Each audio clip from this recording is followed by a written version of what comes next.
আজকের সবচেয়ে বড় বাঘ হচ্ছে সাইফুদ্দিন। মোহাম্মদ সাইফুদ্দিন 7 বলে 17 রান নিয়েছেন এবং এই সাইফুদ্দিনের কারণে আজকে বাংলাদেশ জিতে গেছে। আর মাঝখানে যে দুজন প্লেয়ার নেমেছিল তার ভিতরে একজন হচ্ছে সোহান আর একজন হচ্ছে তাওহিদ হৃদয়।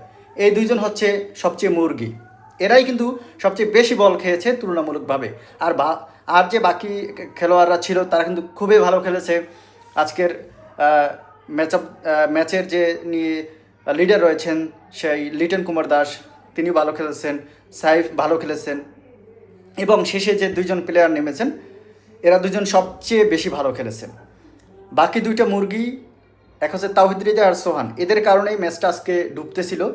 কপাল ভালো যে এই দুইজন আউট হয়েছে। এই দুইজন আউট হওয়ার পরে সাইফুদ্দিন ঠিক বাঘের মতোই নেমেছেন। তিনি প্রথমে তার হেলমেট ছাড়াই কিন্তু নেমেছেন এবং তার এই যে দুর্দান্ত পারফরমেন্স, তার এই দুর্দান্ত পারফরমেন্স কারণে বাংলাদেশ কিন্তু আজ জিতে গেছে।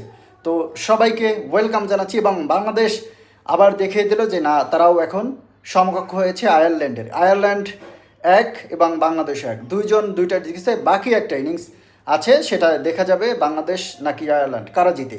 বাংলাদেশ কি পারবে সত্যিকারের বাঘ হয়ে সামনে ধরা দিতে? তো সেই পর্যন্ত আমাদেরকে ওয়েট করতে হবে।